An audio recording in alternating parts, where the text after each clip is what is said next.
In this video, we're going to be looking at a formal method for how to solve first and second order linear, homogeneous recurrence relations with constant coefficients. So there's a lot of describing words going on in there. So just to explain exactly what it is we're going to be solving in this one, let's look at first order linear homogeneous recurrence relations with constant coefficients. So that is going to be AN is equal to some number K times AN minus 1. This format encompasses everything that is first order linear homogeneous recurrence relations with constant coefficients. So these are the ones we're going to be solving, which is very straightforward because it is just geometric. We did look at this in the last video, but we're going to use this as a springboard to solve for second order linear homogeneous recurrence relations with constant coefficients. And those equations look like Bn is equal to, let's go with, let's stick with a K, times Bn minus 1 plus C times Bn minus 2. Okay, so it's still a homogeneous because everything's got a B in it. It's a recurrence relation, obviously. The coefficients are constant, so K and C, they're all constant numbers. It's linear, there's nothing non-linear about the B's or the A. And this one is second order because it goes back as far as the second term. Okay, so these are the ones we're going to be solving in this video, and we're going to use this one as a springboard into solving these. Okay, so that's where we're going with this video. So let's first of all start with the first order. Here we have our first order equation. We know that's geometric with a common ratio of K. So we know that the general solution then is going to be AN is equal to something times K to the N. It's got to look like that. It's geometric. You times by K to get from one term to the next. So if you want the nth term, you've times it by K n times. And this number here, this A, this is what we call arbitrary. If you've studied differential equations, then you would recognize this. It's an arbitrary constant. We don't know what number it is. Any number for A will satisfy this recurrence relation. And if you're given a condition, like an A0 or an A1 value, then we'll be able to put a number to this. But if you're not, then you have to stick with the general solution where you have your arbitrary constant in the answer. Okay? So that's first order. So quick example on first order. Oh, I don't even have one. Look at my previous video. It's that basic. Second order. We're going to use that same idea to bounce into a second order equation. The first order equation had this kind of power term to it. So maybe a second order will have the same idea. It's got some kind of power term. So what we're going to do is we're going to try AN is equal to A times M to the N. So it's got some kind of base, exponential base. We don't know what it is. It's got that arbitrary constant again kicking around the front. And what we're going to do is we're going to take this form of a solution which we think might be true, and we're going to run it through this recurrence relation and see what happens. So if AN is this thing, then we know that AN minus 1 is going to be equal to A times M to the N minus 1, and also AN minus 2, we're also going to need that, is going to be equal to A times M to the N minus 2. We can take these three definitions and put them into here. B1 and B2 are given numbers, they're constants, we know what they are. So that's going to give us A times M to the N is equal to B1 times A times M to the N minus 1 plus B2 times A times M to the N minus 2. So I've just taken these three definitions and put them into here. Now, from here, we don't want A to be 0, because yes, although A is 0 is a solution, it's a boring one, because 0 will be 0 and 0. So we don't want that as a solution. We also don't really want M to be 0 necessarily. So I'm just going to divide everything by A M to the N minus 2, so that all of my A's disappear, and then my N's will disappear as well in my exponents. So that's going to leave me with m squared is equal to b1m plus b2. And that is a quadratic equation. And we know that there are three possibilities that can arise from this. Either you have two distinct real solutions, one repeated real solution, or two complex conjugate solutions, because b1 and b2 are real. Okay. So m squared minus b1m minus b2 equals 0.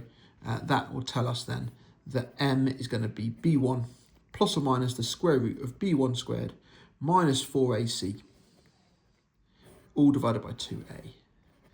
So the three situations are, well, what happens here?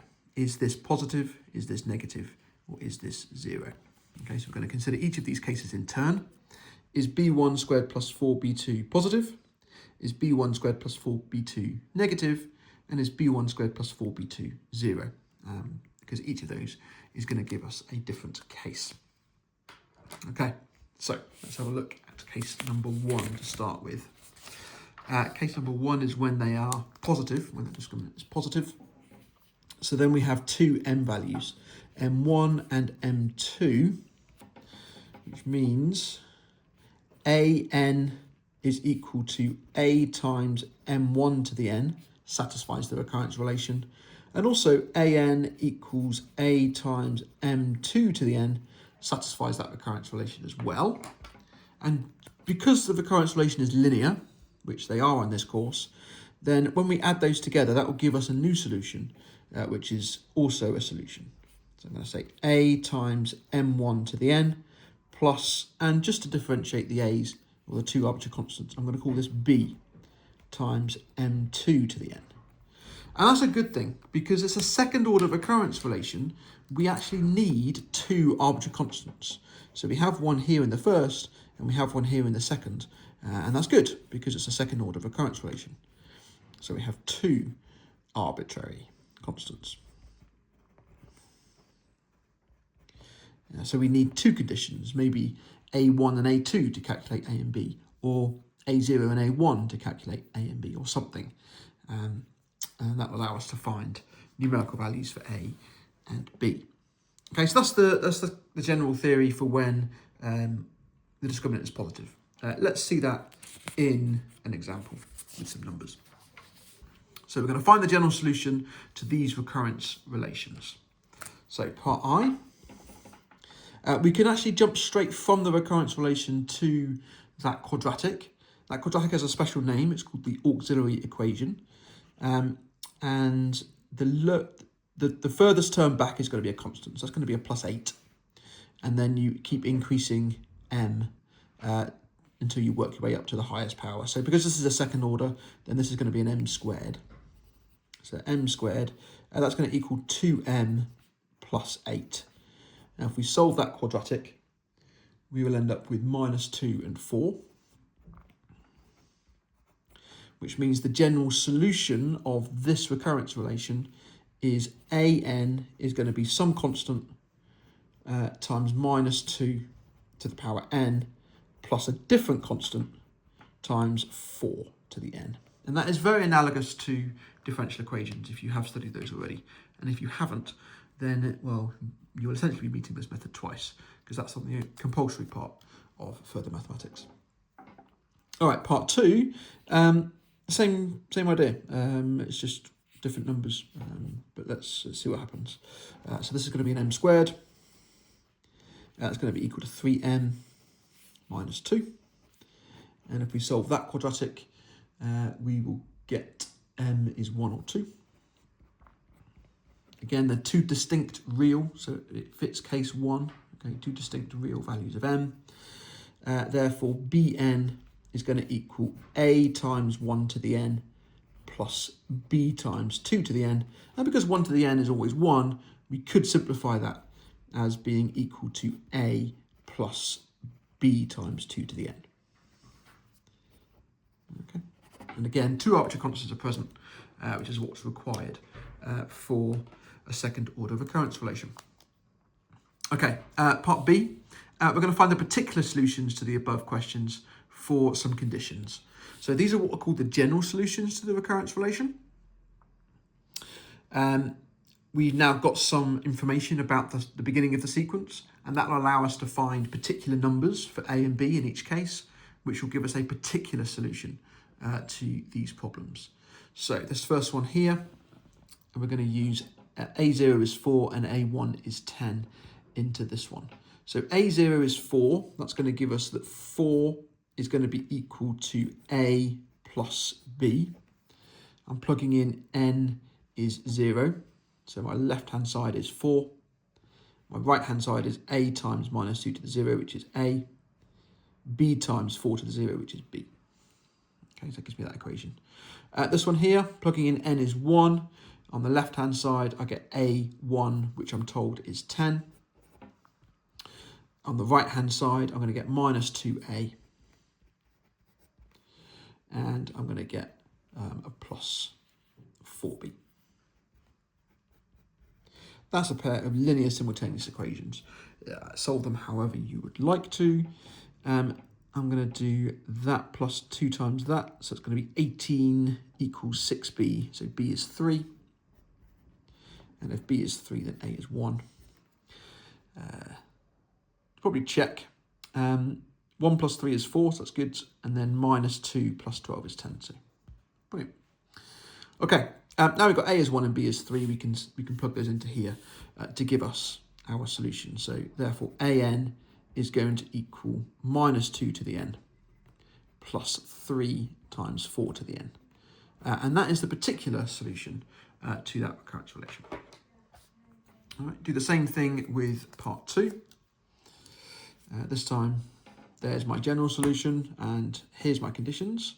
So I'm going to plug in n is 1 and n is 2 this time. Not n is 0 and n is 1 like I did with A. So n is 1. The left-hand side is going to be a 3. That's going to equal A plus 2B, because n is 1. And then my second condition, I'm going to plug in n is 2, so that's minus 1 on the left. And I'm still going to get an A, but n is 2 this time, I'm going to get 4B. And solve those simultaneously. So if I do that, subtract that, I'm going to get that 2B is equal to minus 4. So B must equal minus 2. Therefore, A equals 7. Okay. And then plug those into here to give my actual solution. So therefore, Bn is going to equal 7 minus 2. Well, I could write it as 2 times 2 to the n. Or I could write it as 2 to the n plus 1. That's also fine. Okay, that's it. All right, so that's case number 1. That's when the auxiliary equation, that's this quadratic, has 2 distinct real roots. Okay, the auxiliary equation has 2 distinct real roots. That's how we solve those problems. Okay. All right, case number 2. What happens if it is negative? Well, on this course, we only consider cases when B1 and B2 are real. So if B1 and B2 are real, that implies M1 and M2 are complex conjugates.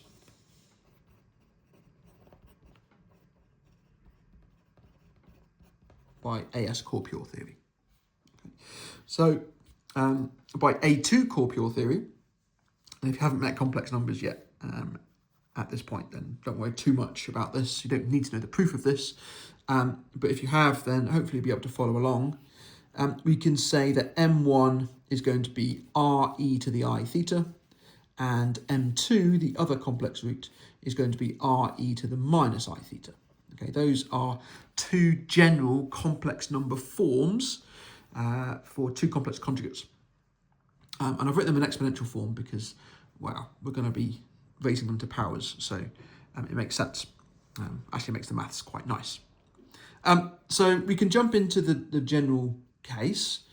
So that tells us that AN is going to equal some arbitrary constant times one of those, RE to the I theta to the power n, plus a different arbitrary constant times the other, RE to the minus I theta to to the power n. That's exactly the same as we had when we had two distinct roots. Okay, that's absolutely fine. This is a correct answer. The problem is it's got complex numbers in it, and ideally we don't want complex numbers. We're going to make the whole thing real. So what we're going to do with this is we are going to tidy it up so that it becomes real. R to the n is common to both terms. So I'm just going to pull that out, and it's just going to sit there at the front. I then got AE to the IN theta, and then I've got plus BE to the minus IN theta. Okay, now, again, you may or may not have met this yet. It is on the compulsory part of the course. If you haven't, then you will.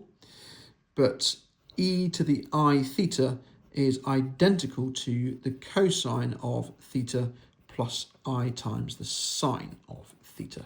So we can use this definition in here for E to the IN theta and E to the minus IN theta. So that's what we're going to do.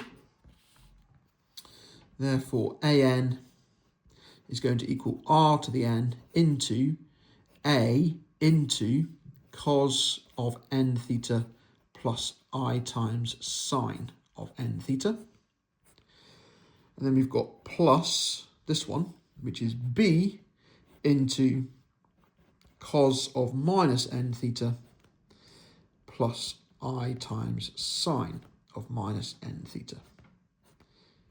Okay, almost there. It looks messy, but as I said, you don't need to know this derivation. We do usually jump from complex roots straight to the answer. This is just why it works. We're going to have A plus B times cos of n theta. Just taking note that cos of minus n theta is cos n theta, so they're the same thing. And then for the coefficient of sine, we've got AI minus BI, so A minus B times I times sine of n theta.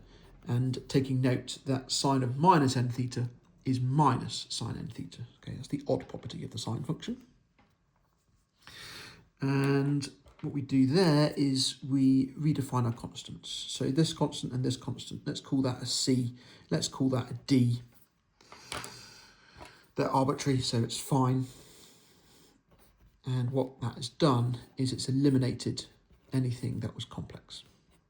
So this is now a real solution. I wanted to show that on the video because it's a bit of a surprise that we end up with trigonometric answers if you don't know the nuts and bolts behind it. But if you end up with two complex conjugate roots to the auxiliary equation, then we can jump from here straight to here. And this is the reason why that works. Okay, you wouldn't write this. You would jump from here to here. Okay. All right, let's see that in action with an example. So we're going to find the general solution of this recurrence relation, and then we're going to find the particular solution given some conditions. Okay. So for part A, jump to the auxiliary equation. Just like example 1, this is a second order, so we're going to jump to m squared is equal to 2m minus 2. We're going to solve that quadratic, and you end up with m is equal to 1 plus or minus I. Okay, so those are our two complex conjugate roots. At this point, you would know, okay, we've got two complex conjugate roots, therefore I need r, the modulus, and theta, the argument. So r is the square root of 2, and theta is equal to pi on 4. To find theta, just ignore the negative and just find the argument of the positive, because the maths deals with the rest anyway. You could have used minus pi on 4 here. All that's going to do is negate the coefficient of sine in your answer. Okay. All right, now that we've got r and we've got theta, we can just state the answer. Okay, so here we've got r, numerical value for r, we've got a numerical value for theta. C and D are arbitrary. We're actually going to write them as A and B, and n is the variable that changes. Okay. So just state your answer. Cn is going to be equal to root 2 to the power n into the A times the cosine of n theta. which is going to be n pi on 4, plus b times the sine of n theta, which is n pi on 4. Okay, that's it. That is the general solution of that recurrence relation. Okay, general because you've got two arbitrary constants, but everything else is known. Okay, part B, we're going to find the particular solution given that the first term is 1 and the second term is 2. All right, so first term is 1, second term is 2. We're going to plug in n is 1. So if I plug in n is 1 into this thing, then the left-hand side is going to be the number 1, because I get C1. That's going to equal the square root of 2 into a times cos of pi on 4, which is root 2 on 2, plus b times sine of pi on 4, which is root 2 on 2. Okay, so root 2 times root 2 is 2, divided by 2 is 1, and the same thing happens over there.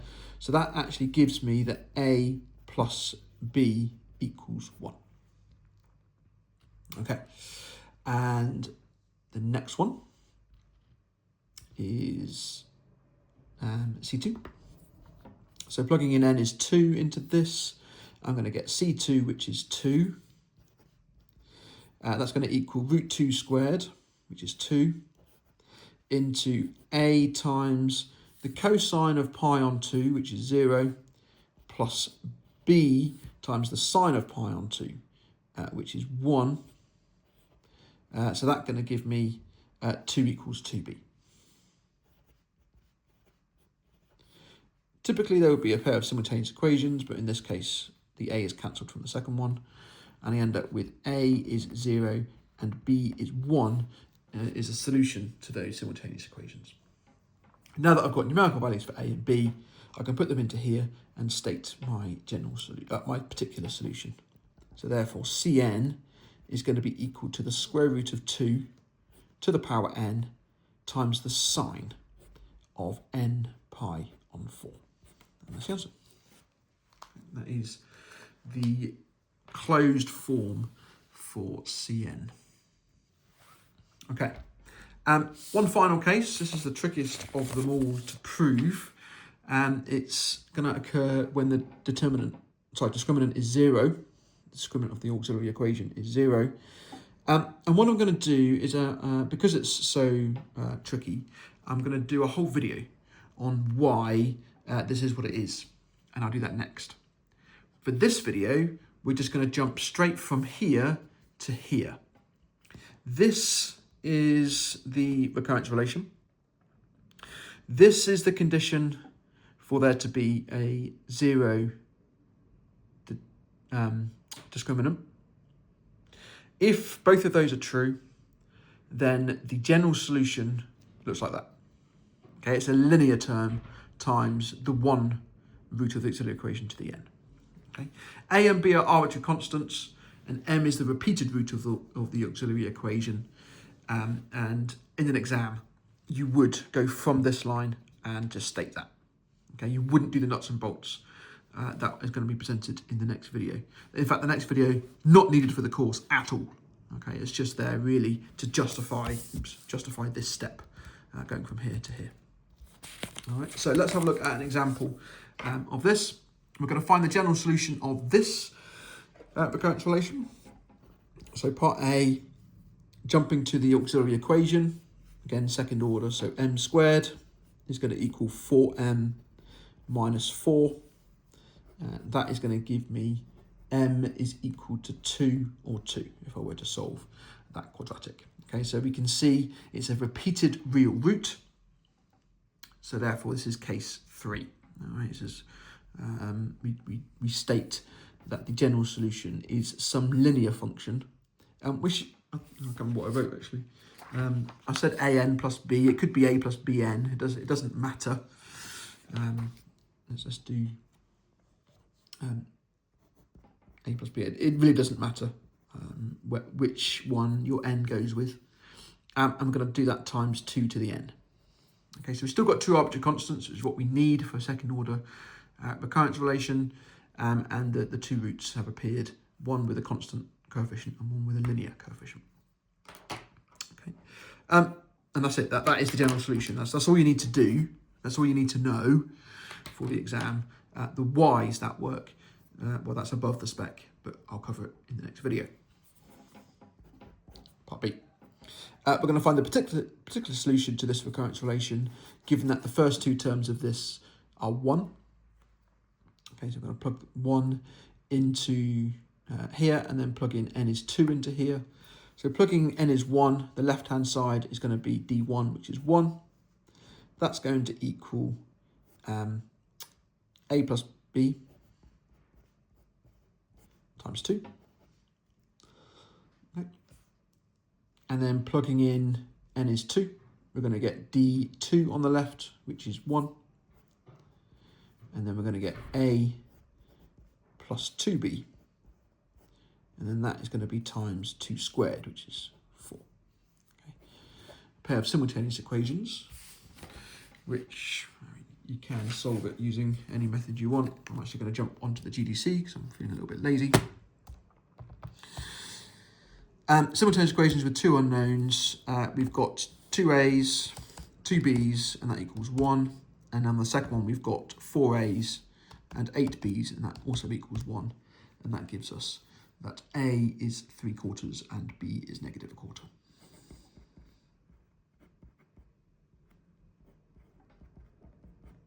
Okay, so we can now state the particular solution.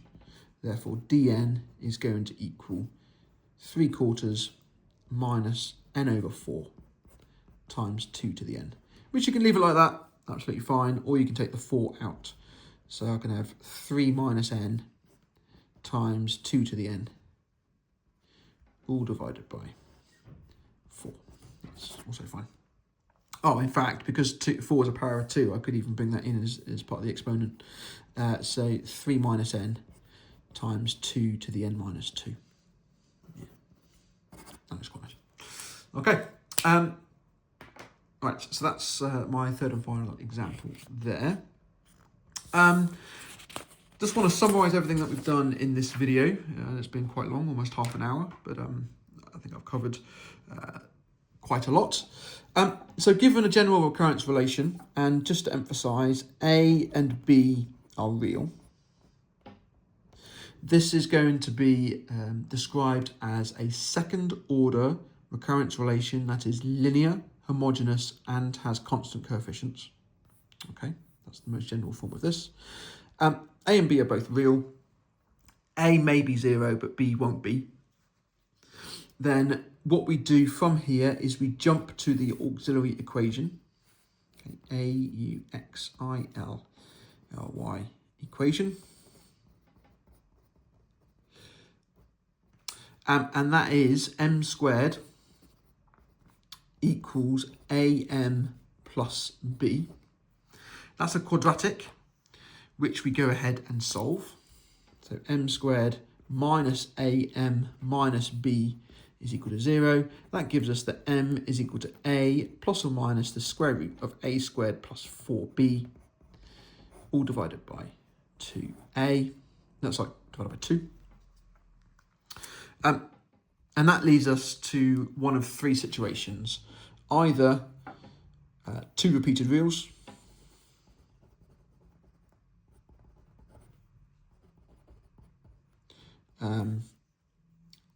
sorry, 2 distinct reals, 2 complex conjugates, or 1 repeated real root. And they are going to look slightly different depending on which case we end up with. So if we have 2 distinct real roots, then it's a sum of the 2. If we have 2 complex conjugates, you need to jump to that polar form, which we looked at briefly. And if it's a repeated real root, then you have a linear times that root. So this is the format of your general solution. If they're both if they're 2 distinct reals, the discriminant is positive, then you state your general solution like this, where A and B are arbitrary constants, M1 and M2 are your real roots that you've just found, and N is your variable. If it's negative, discriminant is negative, then you have complex conjugate roots. R is the modulus of those roots, and theta is the argument of those roots. So probably make a little note of that over here. So R equals the modulus of M, and because they're complex conjugates, they'll both be the same modulus.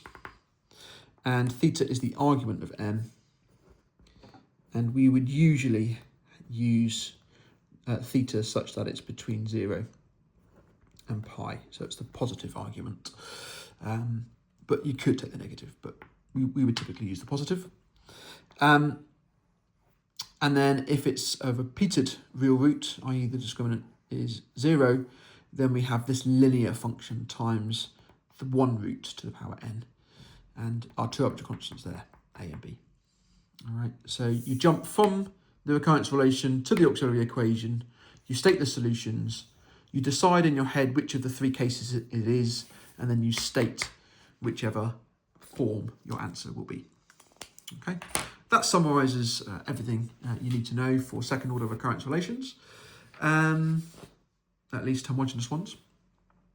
And yeah, as I said in the next video, I will derive this case and explain why that is what it is, even though you don't really need it for this course. If you have any questions, please just drop them in the comments as always, and I'll get back to you when I can. Thanks very much for watching.